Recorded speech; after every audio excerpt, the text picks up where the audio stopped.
And by the way, this is my son Tiger. This is my father's building. We lost him in national father-son. Twice. Semis won it. It's because on clay court.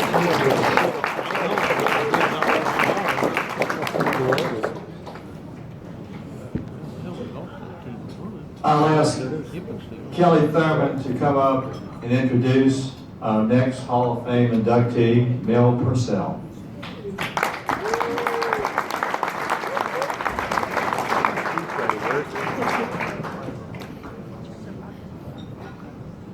Good to see everyone tonight. You know, I've known Mel Purcell for 43 years. And this is the most dressed up that I've ever seen tonight. And each one of y'all need to thank yourself for that. Well, everything starts with a good foundation, and I think when Mel started out, he looked up to his father a lot. His father played basketball and tennis for Murray State, and Benny was the first person to score 1,000 points in basketball in a career there. His number was retired, and his jersey still hangs right there. So as Mel started out as a kid, he had this flying blonde hair, this big forehand, and this backhand that always needed work. And I'm not surprised that the picture is of him hitting a forehand. Well, 5th grade was real important for a lot of reasons.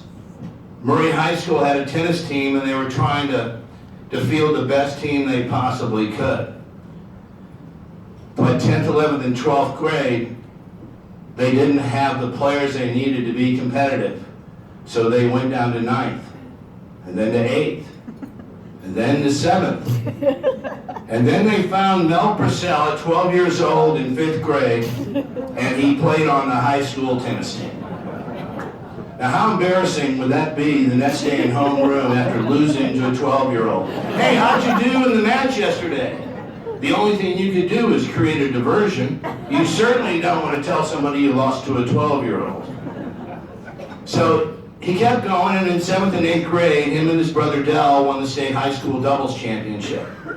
So Mel played high school tennis from 5th grade through 12th. In 10th, 11th, and 12th grade, he got to the finals of the state championship. And through that whole journey from 5th grade, finally won the state high school as a senior in high school. Then came college. So he went off to Memphis for a year, and then he went over to Tennessee. Now, I was playing at Georgia at the time under Coach Dan McGill, and Tennessee had a great team with 2 really good players, Mel Purcell and Rodney Harmon.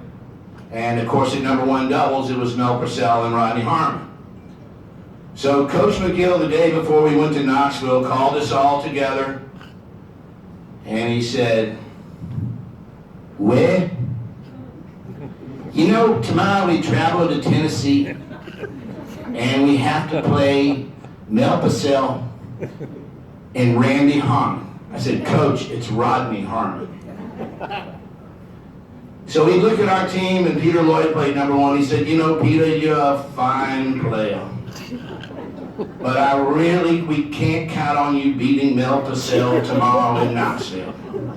And Brent Grimes played number 2, and he looked at Brent, and he said, "Brent, you're a tremendous player, but we can't expect you to beat Randy Harmon tomorrow in Knoxville. Coach, it's Rodney." And Brendan Paul at number 1 doubles, "You're a tremendous team, but we can't expect you to beat Mel Purcell and Randy Harmon tomorrow in Knoxville." So we're down 3-0 before the match starts. The format was 6 singles and 3 doubles. So we have to win 3, 4, 5, 6 singles and 2 and 3 doubles. And we can't have anything short of that. So we go up to Knoxville, and Coach always took the scenic route. Rather than go up to 75 to Chattanooga and up to Knoxville, we're going through the mountains of Dahlonega, Boy, that lake right there, there's some big fish in that lake. Well, great, coach. Okay. So we played Tennessee. Mel won, I think, 6-0, 6-1. Randy Harmon won very quickly. They won their doubles match, just like we knew they would. But it went down to the number 3 doubles match, and Tennessee beat us. And it was a long ride home.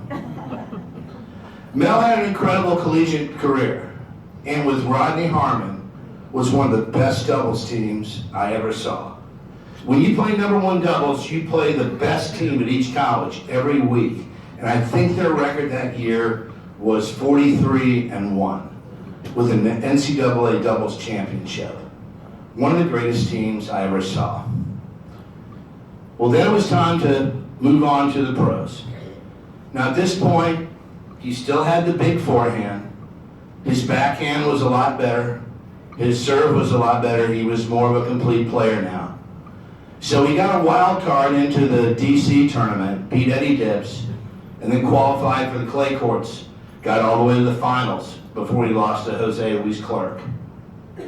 Well, I got my degree, and I went into the business world, and our careers took different paths, but we still stayed in touch.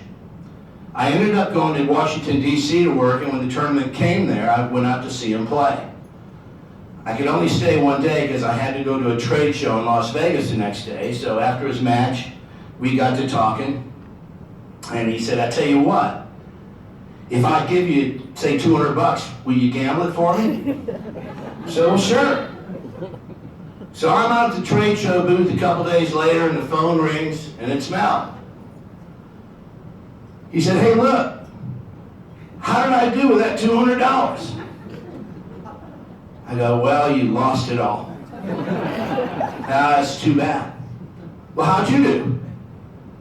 I said, well, I hadn't played yet, but I'm up 200.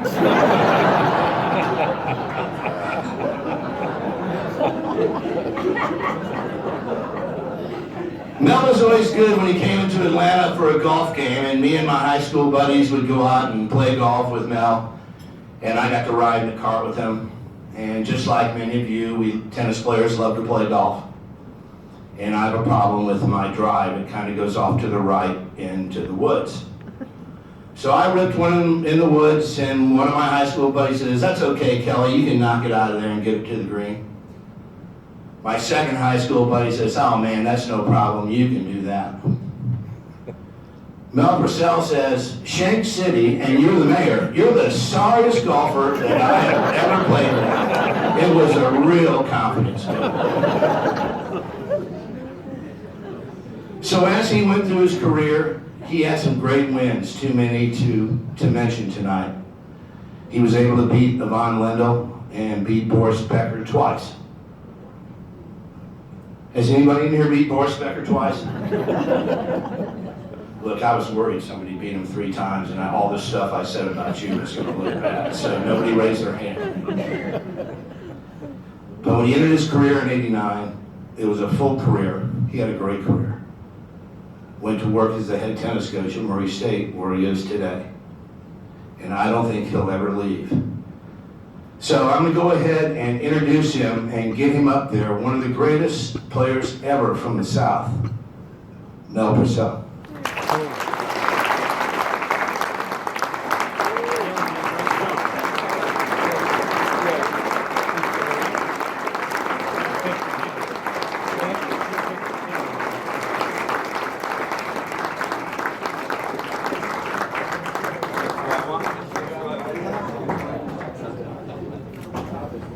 I love this coat. Tommy, can I go with you and hang out? Hang out with you, Tommy, with this jacket?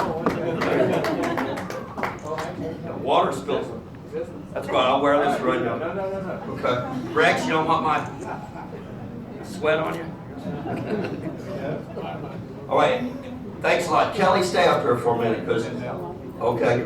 Thank y'all. This is fun. Thank y'all. I'm into it. Kelly was telling that story.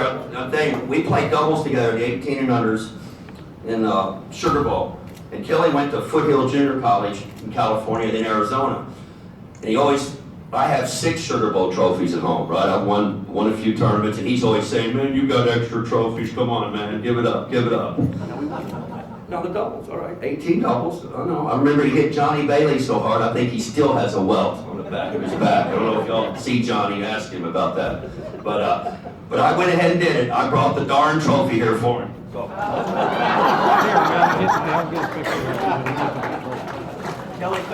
Kelly Thurman. Oh, congratulations, man. All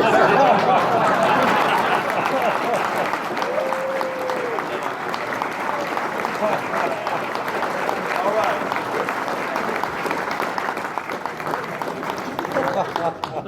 Thanks a lot, Kelly. That was good. And first of all, I want to congratulate Coach Buford and Rex, big thing, and everybody else that's already in.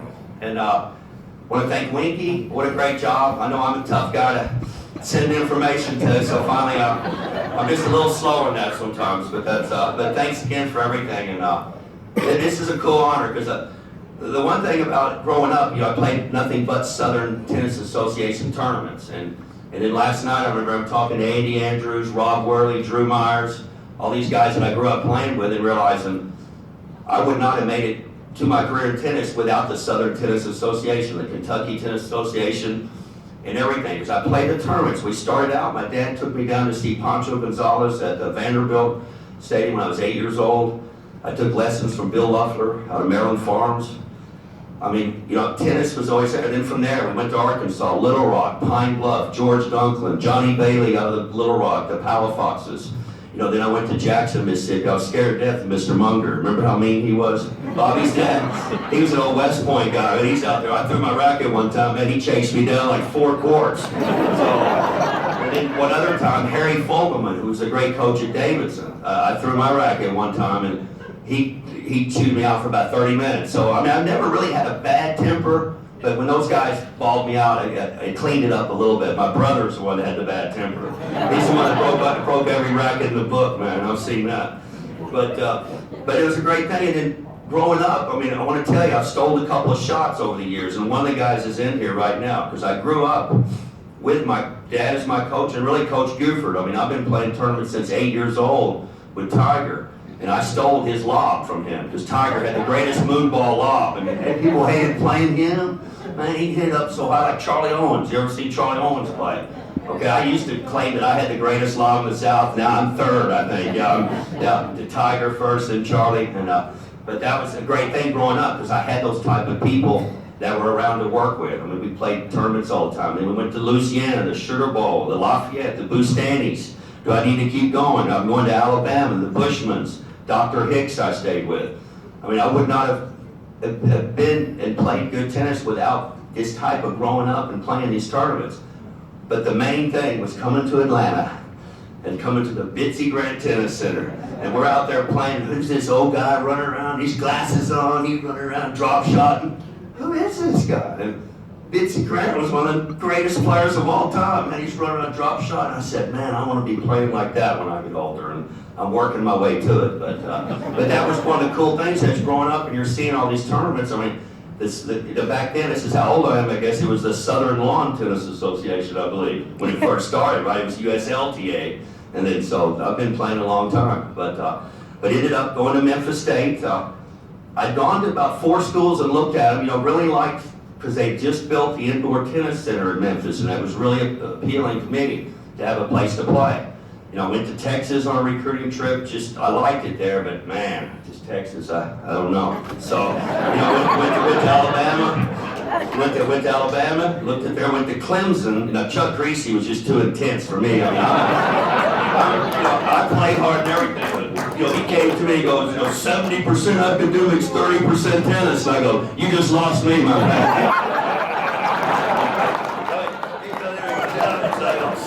That's too much for me. So, and I had a relationship with him, but I don't know if I could have played for him or not. I mean, he was just he would have scared me to death. But and then worked out with Tom. He had great. I mean, he'd come out. I mean, learned so much from him, and then things just worked out there. I wanted to go play at SEC school. It had nothing to do with our relationship or anything. It was just me wanting to move up to the SEC, and had to sit out a year, and. went to Tennessee. You didn't realize, they actually hired me. You were talking about that early, Phil, about the NCAA. This is a little bit later, but I was hired by Tennessee. So they kept saying, like, this Georgia Bulldogs have won 9 in a row. We need to bring somebody here and stop this. And like you said, McGill would have these funny stories. He'd go, Randy Harmon, he never said Rodney. It was pretty funny. And of course, I guess, and back to that academic thing, he said, why did you try to get Purcell? He goes, I couldn't get him in school. How the hell are you getting Tennessee? Stop in Georgia. I know there's a lot of Georgia people here, Bulldog fans, and I am a Bulldog fan, believe me, but second to some other schools. But that was fun. Then, we played with one NCAA, but the great thing was we're at Athens, and everybody's rooting for us, right? The SEC schools, they root for you, even though they might hate you every day of the year, but you're playing and no other SEC schools are in, or no Georgia, so they do root for you. So that was fun, and I love tennis, man. I've been playing my whole life, and I think that's what Tommy was saying. Once you start playing, you're always a tennis player, and you just, I remember Phil Chamberlain beating me 6-6 at the Wimbledon Racket Club when I was a freshman, and I was going, who's this guy? And I'd seen him play before, but he just served me off the court. But that's, once again, just getting the chance to play good players growing up gave me confidence to, once I got on the tour, you start believing, man, Eddie Dibbs, I beat him, he's not that good, he's 13 in the world. So that's really, once your mentality gets to the point where you're not awed by the people out there that, hey, I could beat this guy. So that's when my record was pretty good. I won more than I lost. And I want to go in there, I don't want to be boring with me, but maybe tell you some stories on a couple of the big time players. Like, you always hear McEnroe, Connors, Ford, how they act. But I was around him most. I met Connors when I was 12 years old. He was 18. So he's always followed his career. So that summer of 1980, I got lucky, got to the finals. I went from 230 in the world to 30. All of a sudden, man, you got into every tournament. So Connors, the first thing, this is funny, he dogged me so many times. It was unbelievable. Okay, and I'm going to tell you the best story here. We have to go to China. Okay, it's first year in China. We fly in, and I'm in there. I played Jaime Field first round. He was 37 years old. What an old man. I'm 21. Of course, I'm 21 then. I'm going to go beat him like that. And of course, he beats me like a drum, like 3-3. So that next day, Connors walked up to me and said, hey, I know you're out of the tournament. You want to get up in the morning and hit with me at 7 o'clock? So it worked out for an hour. And that's what he did. He always got up real early and hit for an hour, and then would go on to play that night. So we hit that day. He goes, hey, what are you doing tonight? Come on up to the room, man. We'll play some backgammon. So, I'm hanging around Jimmy Connors. Hell yeah, I'm going up there, man. So Bruce Manson, I was playing doubles with, and I told him, he goes, man, you better watch out, man. They ain't inviting you up there because you're his buddy. And I said, oh, no, meet Jimmy, man, meet Jimmy. So I go up there the first night, he's there with his coach, Lorne Cool. If anybody remembers Lorne. And so we're playing, man. I'm winning. I won $1,000. I've got like 10 100s, man. I'm in my pocket. Next morning, I'm telling everybody. Bruce Manson going, man, you better watch out. I'm telling you. And I go, no, man, it's cool. So next night, come up. But there was a lot of 3-6s rolled. Lots of 3-6s rolled. I had one guy off to get off. If you don't backgammon, and he rolled 19 3-6s. So I don't know if it was loaded dice or not, but I lost 1,000 plus another 1,000 that I didn't even have. I lost first round. I won like $800. So the next morning I go down. I'm having breakfast, and this is a funny story. So Bruce Manson comes in, and first of all, Bruce Manson comes in and goes, "Hey, did you see the Herald Tribune? Man, somebody from Murray, Kentucky won the World Poker Championship." And I'm going, yeah, Eddie Swatman, our buddy Diamond Eddie. He looks at it, he goes, yeah, that's him, $100,000, a bracelet. Now it's like $9 million, right, for poker.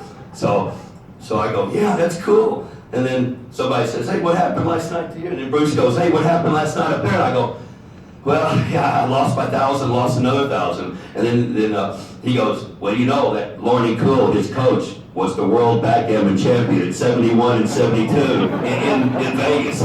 Right, so I'm sitting there going, here I'm, the world poker, who I know, and I'm getting drilled by Connors. And he never stopped there, because he didn't make me pay for like 2 years.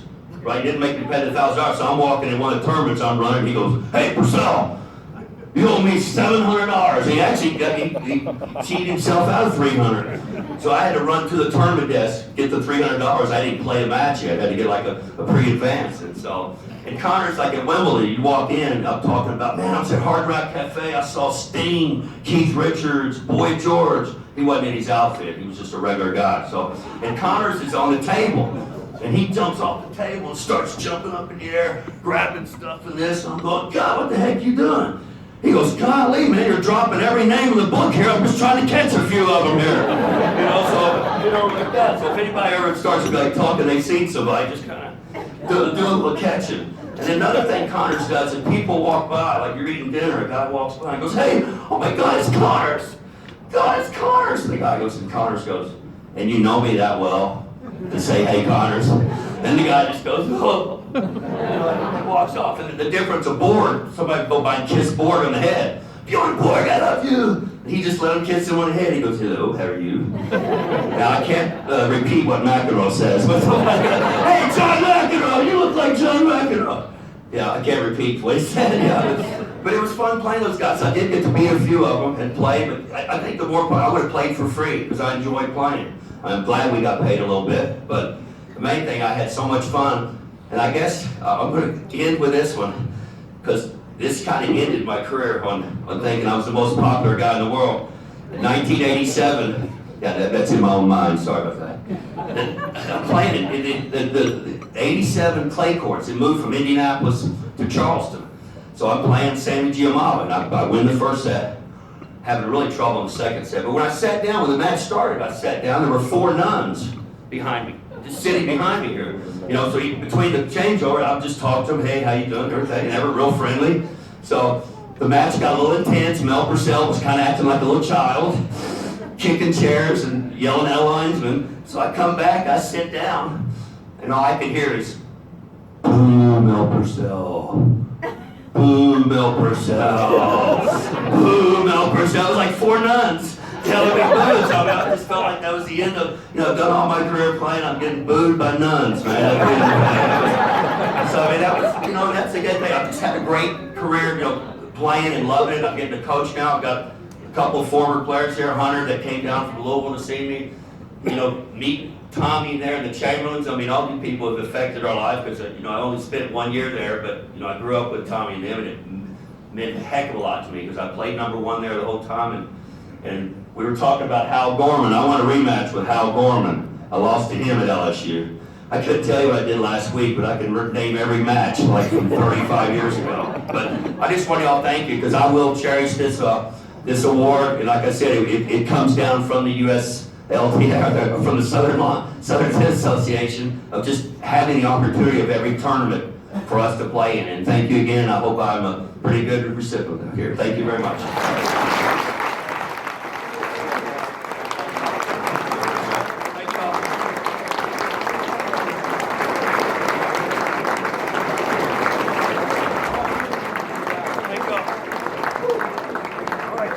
Thank you. You did work me through.